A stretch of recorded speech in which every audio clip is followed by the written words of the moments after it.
Thank you, ladies and gents. Please put your hands together one final time for Stuart.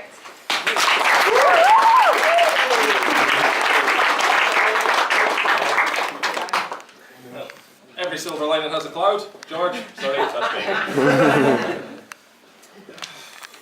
Good job of typing this out. Hello, good evening everyone. Thank you all for coming to my best man's day. Brilliant day so far. An emotional ceremony, even the cakes and tears. I had to get that out of the way. Right, I'd like to start by giving a massive shout out to George's family, who've come all the way from the States. It's amazing how far people will come for a free meal.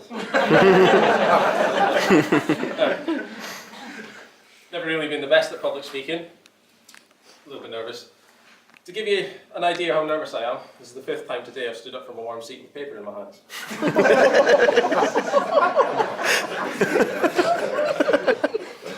Well, me and George have known each other for the best part of 25 years. First met in toddlers group in the number 8 club in the home.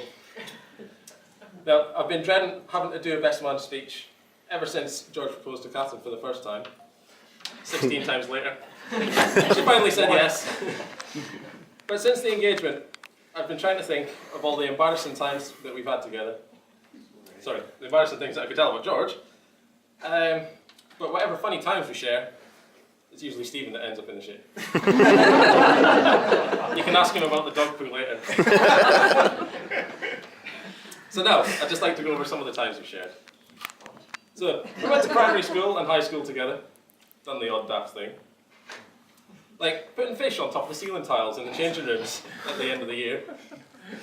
So that it'd be stinking for the next group that comes in. Broke a fire door between the school and the sports centre. For which he did get suspended for. I got off scot-free. Put deodorant in the teacher's drink. And getting too drunk on skiing trips in France and smoking cigars on the hotel balconies. You're letting away all of the secrets now. Too late, Catherine. I know. There's usually always fighting. Fighting in class, break time, after school, in the changing rooms, and on the bus. But I think the most memorable, well, favourite one, I think was in primary 4. We were having a quiet discussion at, quiet disagreement, while the teacher was telling us a story. What by chance? Yes. No, I just had an operation on my leg from when I snapped my thigh in 2. Picks up a pencil and sticks it in one of my scars. He got the biggest roasting of Mr. Morthick. Never seen so many tears. And yeah, that resulted in a fight after school. On the weekends, the usual suspects would often wander the home, hang around the park, walk the streets till the small hours of the morning, and we discovered he was scared of the dark when we went to go up the woods. He's also afraid of pink fluffy bunnies. He admitted this during the school assembly. Massive girl.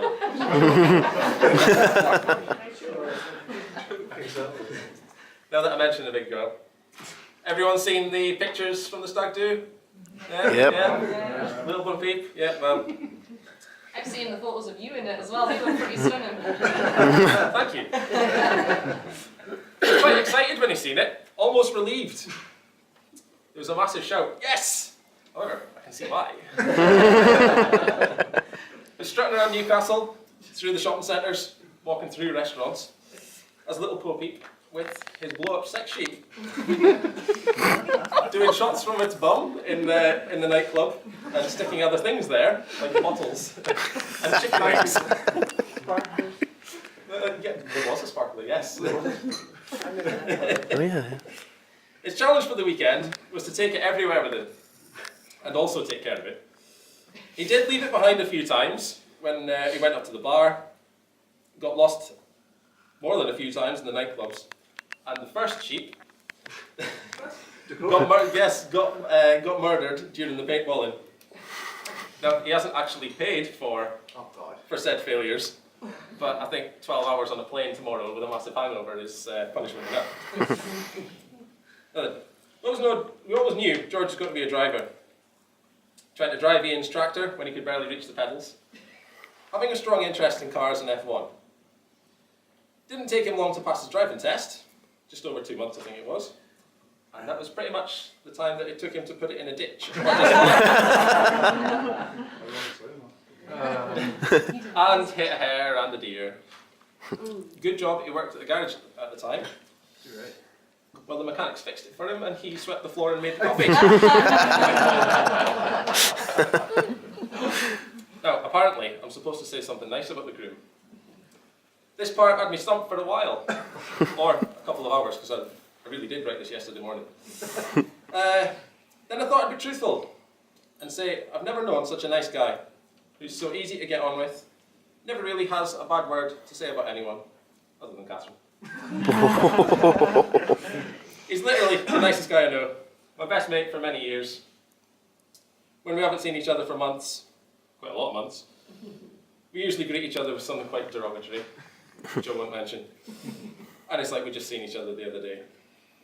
Now, I'm sure you'll all agree with me. George and Catherine have done an awesome job organising today. They're probably planning it the moment after Catherine lifted him up from getting down on one knee. When I was looking at best man duties on the internet, I gasped at the extensive to-do lists. However, they organised it all themselves. Don't think they trusted me? George has been completely besotted with Catherine from the day he met her. Although, not as much as some special guests we brought today. Ladies and gentlemen, I present you Douglas. Where's the dog?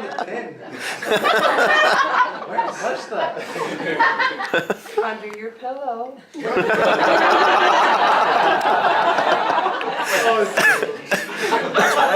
know it's going next to Superman.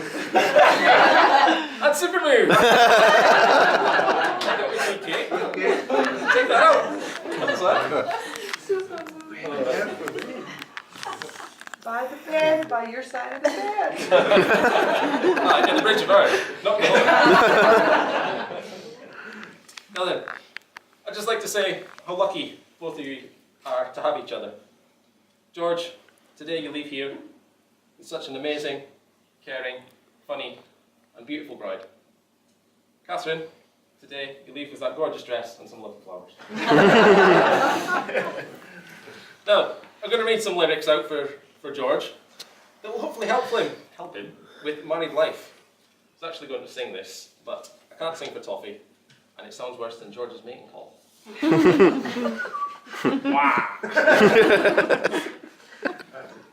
I know. Yes, it is an in-joke. But there's some. Hey honey, have you gained some weight in your rear end? That dress you wear reminds me of some old school friends. Take your pick. Where'd you get those boots? They look a bit peaked on. Would you stop talking, because I'm trying to watch F1. If you're a man who wants to live a long and happy life, these are some things you don't tell your new wife. I planned a biking trip next week on your birthday. I didn't ask because I knew it would be okay. Go make some dinner while I watch Top Gear. Your tea's ready is all I want to hear.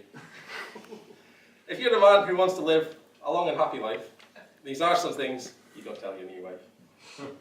Your cooking's okay, but not like other makes. The diamond in the ring I bought you is a fake. Your eyes look puffy, dear. You sound a little coarse. Happy anniversary. Let's have intercourse. So George, if you're a man who doesn't want to get killed with a knife, these are some things you just dare tell your wife.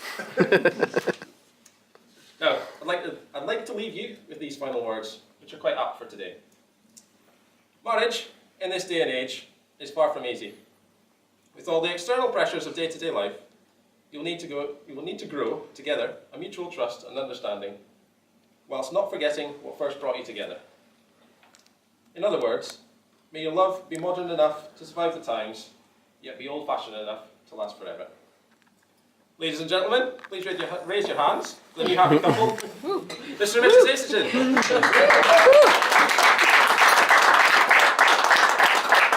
cheers for George Custody.